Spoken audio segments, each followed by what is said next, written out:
Hey guys, welcome. Today we're looking at law number 11, the law of the inner circle. And before we begin our lesson today, I just want to ask a quick favor of you. You'll notice the past few days we've included the notes within the blog post. The days previous to that, we had them made a clickable link that you would be directed to. You could download them or save them or print them off, however you want to do that. But if you wouldn't mind, after today's video, just simply comment whether which option you prefer. Do you like to be able to download them, or do you like just having them to look at while the blog is going by way of the blog post? So do me that favor, I appreciate it. But let's get into the law of the inner circle. John Maxwell says this: a leader's potential is determined by those closest to him. Teddy Roosevelt said the best executive is the one who has sense enough to pick good men to do what he wants done, and self-restraint enough to keep from meddling while they do it. So as we're looking at these 21 irrefutable laws of leadership, and we're looking at this law of the inner circle, who are those that are closest to you? John says that your inner circle is either your number one asset or your number one liability. Either they're your greatest help, or they're what's going to bring you down in the end. And so deciding who those people are going to be, but then also empowering them is something that you need to look at, you need to see if you're doing, and you need to really pay attention to as you look at this law of the inner circle. It takes a team to make a dream, or as he likes to say, it takes teamwork to make the dream work.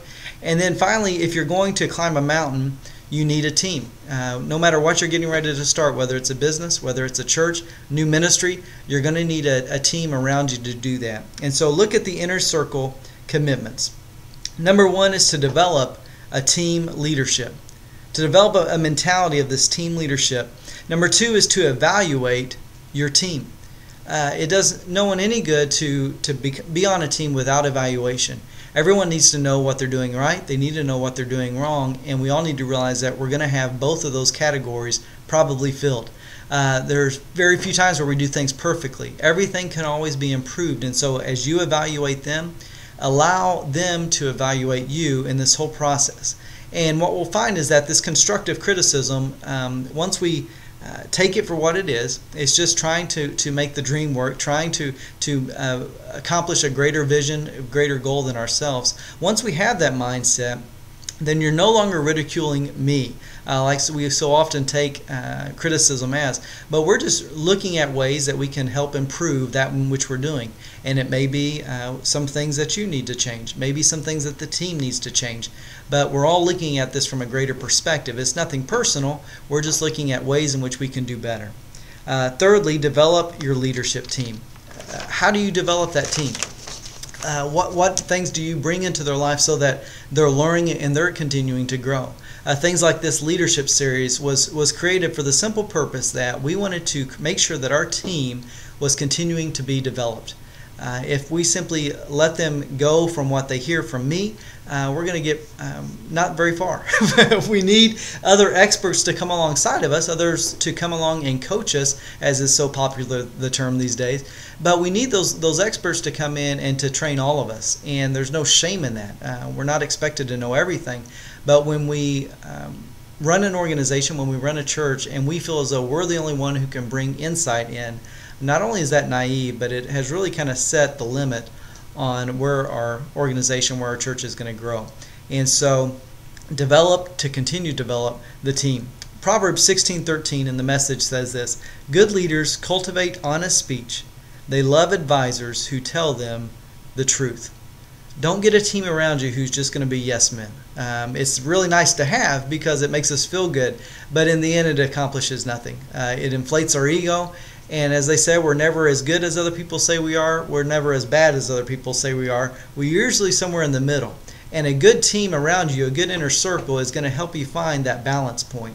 And so get people on your team who know how to encourage, they know how to be positive, but they also are not naive. They're going to share when they feel like things have kind of gotten off track, and to kind of keep us on the right pace. And so we can play back and forth with one another. We can help to, as the Bible says, to sharpen one another, and that's a great thing to have within an inner circle. So the questions are this: number one, what is the average leadership number of my key laity? Do I even know their leadership number? Do I even know their leadership potential? That may take testing them. It may take going through some conversations and really seeing where people are in these laws of leadership. But what is the average number on my key people? Number 2, do I have a leadership development program for them? Do I have something like this in place? Something that will help to continue to grow them from a leadership perspective. Maybe it's a weekly tape that you send them, or maybe it's a monthly thing that gets sent to them. But there needs to be something that's helping them to grow. Number 3, what is the average leadership number of my staff? Those who are really close. Now we've kind of gone from a church perspective from maybe elders or trustees or council or whatever it is that you have in place. Maybe we've gone now to the staff. What is the leadership number of those? And number 4, do I have a leadership program for them? We really need to have both bases covered, because we want everyone around us to be growing. It not only makes us sharper, it helps the overall church. It helps the overall organization.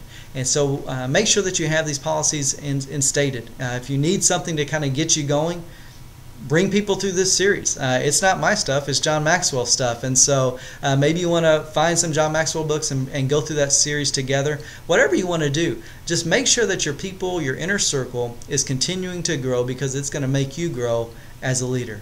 All right, hey, that's it for today. Don't forget to comment on after the video right below here how you like the note style, which way you prefer, and we'll see you next time with 21 Irrefutable Laws of Leadership. Thanks very much.